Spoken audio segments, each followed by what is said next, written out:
En este video vamos a focalizarnos en un proceso biológico conocido como la maduración del ARN mensajero.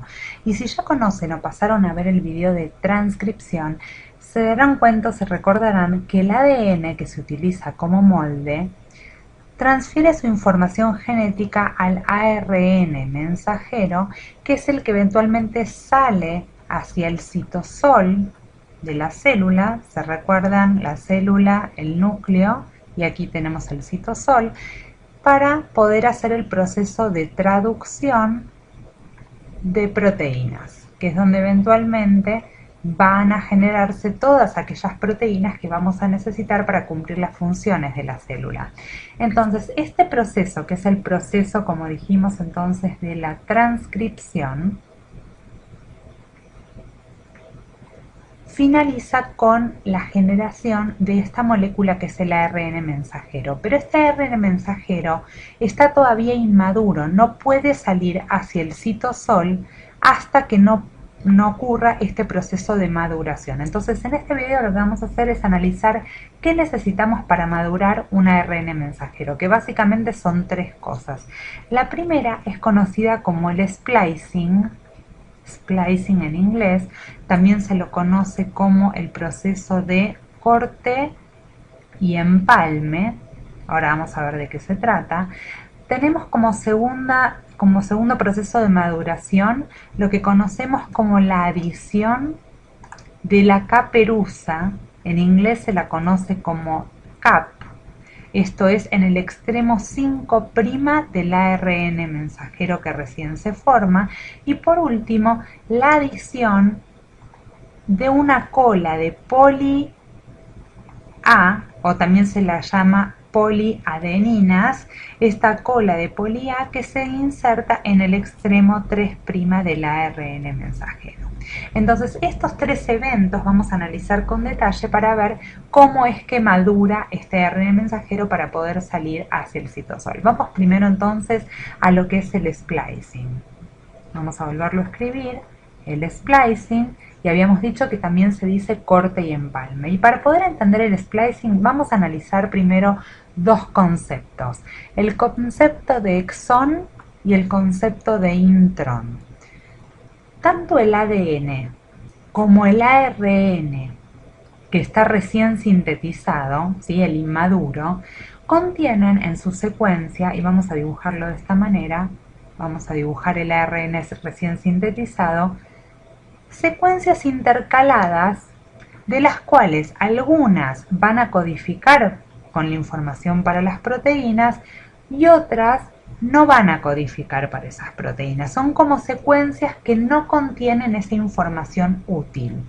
Ahora, entonces, los exones son aquellas secuencias que codifican para las proteínas. En cambio, los intrones son aquellas secuencias que no codifican para las proteínas. Entonces, el splicing es la tarea de remover los intrones, o sea, quitar los intrones. Entonces vamos a dar de cuenta que los exones los tenemos con color rosa, los intrones los dibujamos en color celeste, y entonces el proceso de splicing, lo que va a ocurrir aquí es que se van a cortar estos intrones de acá y va a quedar un ARN mensajero maduro, o en realidad casi maduro porque le faltan otros procesos, pero al menos en cuanto al splicing está, donde los intrones se quitaron y solamente quedaron los exones. ¿Qué pasa con estos intrones en particular? Una curiosidad: el ADN solamente tiene un 1,5% de su información genética que en realidad codifica para las proteínas.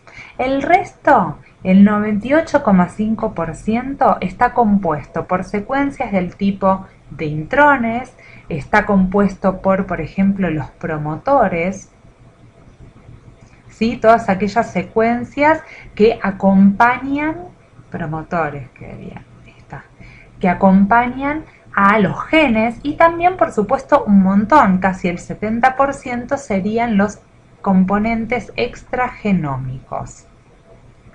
¿Esto qué quiere decir? Son secuencias de nucleótidos que no van a codificar para ninguna proteína, solamente el 1,5%. Pero dentro de todo esto lo que tenemos que hacer es que tenemos que removerlo, porque este ARN mensajero es el que va a ir al citosol y va a codificar con toda su información para que se genere la proteína. Ahora, ¿cómo se hace este splicing? Es un proceso muy complejo, pero hay un grupo de proteínas en forma de complejo que se llama, vamos a ponerlo en una mezcla de inglés con español porque así está puesto en la mayoría de los libros, spliciosoma. Por ahí lo pueden llegar a encontrar con una E, pero es spliciosoma. El spliciosoma es un complejo de proteínas que justamente lo que van a hacer es remover estos intrones, los corta y los empalma de nuevo para generar esta molécula que solamente tiene exones. Ahora, existen algunos intrones que se dicen que hacen autosplicing. Es un proceso que no está del todo estudiado, pero que se pueden cortar automáticamente entre ellos, no necesitarían de este complejo de proteínas. Entonces, ahora que sabemos lo que es el splicing, vamos a pasar a hablar de lo que es el CAP o el encapuchamiento. Este CAP, curiosamente, se va a producir, imagínense la hebra de ADN, doble cadena, se va a ir formando la hebra de ARN y a medida que se empieza a sintetizar, el extremo 5', que es el primero que queda libre dentro de todo este proceso de la enzima de la transcripción, que ¿cómo se llamaba? La ARN polimerasa 2. La ARN polimerasa 2, además de generar esta nueva hebra de ARN mensajero, tiene otras funciones muy interesantes, como por ejemplo que es una enzima que puede tener unida unos grupos de proteínas que participan justamente del encapuchamiento del ARN mensajero. Esta capucha o grupo que se une al extremo 5', en realidad es un nucleótido modificado, es una guanina metilada. El grupo metilo es este, o sea que es una guanina como la G del nucleótido que sabemos, o GMP en realidad, el que está incorporado en el ARN. Esta va a estar modificada con un grupo metilo y eso es lo que produce este capo encapuchamiento, que por un lado este ARN tenga estabilidad, o sea que cuando salga el citosol no pueda ser degradado por las enzimas que lo quieran romper, y por otro lado lo ayuda en el transporte hacia el citosol. Entonces esto muy importante y ocurre en el extremo 5'. Este grupo de proteínas que están acá asociadas son reguladas por la ARN polimerasa y participan, como les dije entonces, en el encapuchamiento del mensajero. Vamos a ver entonces, por último, el proceso de poliadenilación. La poliadenilación del extremo 3' del ARN mensajero es un proceso que ocurre cuando se finaliza la síntesis de este ARN mensajero y consta de una larga fila de nucleótidos de poliadenilato, se dice. Son los nucleótidos que tienen como la base nitrogenada a la adenina.